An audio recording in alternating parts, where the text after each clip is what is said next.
Let's start the hour with MS Now senior White House reporter Vaughn Hilliard, MS Now political contributor and Punchbowl co-founder Jake Sherman, Princeton University fellow Josh Lederman, and MS Now military analyst and former deputy commander of U.S. European Command, retired Lieutenant General Steph Twitty.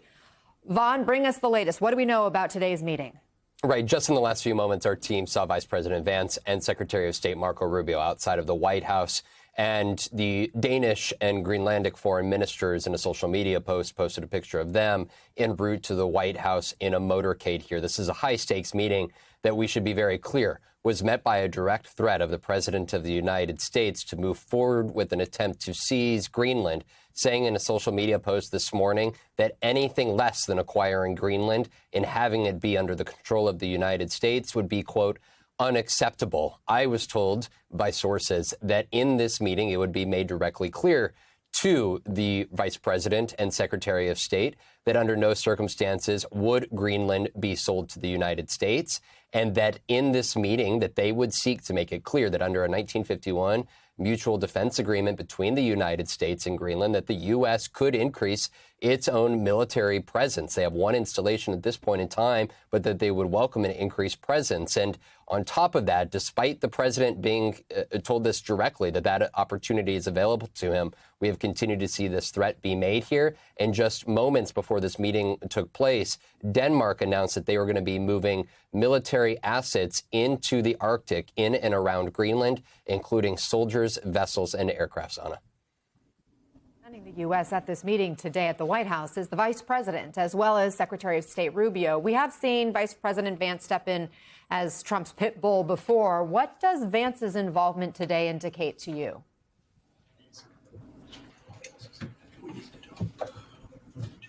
Josh.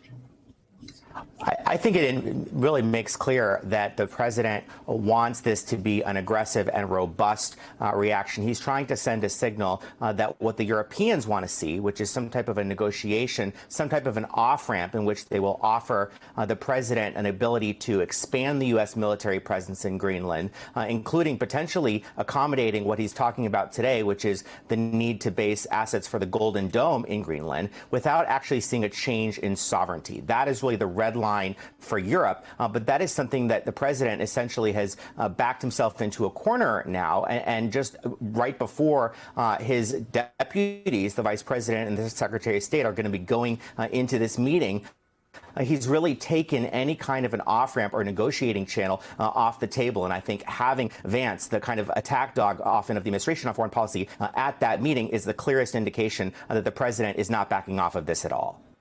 General Twitty, we are seeing a growing military presence surrounding Greenland this morning, including 2 transport planes. And also this morning, the head of the EU said Greenland, quote, can count on us. I wonder, could the EU invoke their own defense pact of some sort? Well, they could, but I think it's important to note a couple of things here, if I can put things in context. So there's no doubt that we need Greenland from a military capability in order to secure the homeland.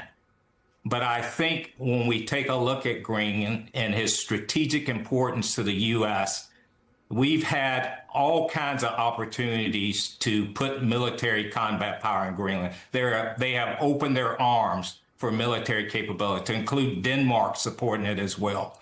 And so we don't need to own it. What we really need is military-to-military cooperation and a diplomatic solution here in order to bring more capability in. And I do agree that we need it for Iron Dome support.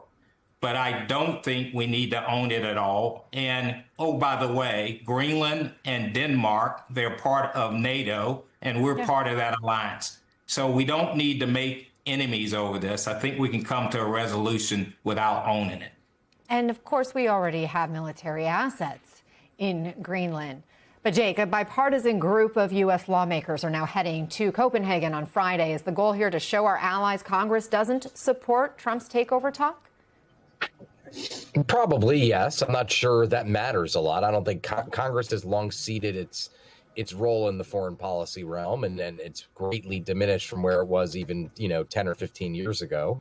So yeah, they're going to go there and they're going to talk a big game, but at the end of the day, it's Donald Trump who's made clear that he doesn't really care about Congress's opinion. It's like, cool, interesting, but I'm going to do what I want anyway, because Congress has been remarkably clear here, which is they don't believe that the United States should be, I mean, I would say the vast majority of Republicans and Democrats have said we're not interested in owning Greenland. And undoubtedly, if the president were to pursue this on the off chance that Greenland is going to accede and say, yes, we'll be part of the United States, Congress is going to have to be involved. The president's going to need money. He's going to need laws to make that the case.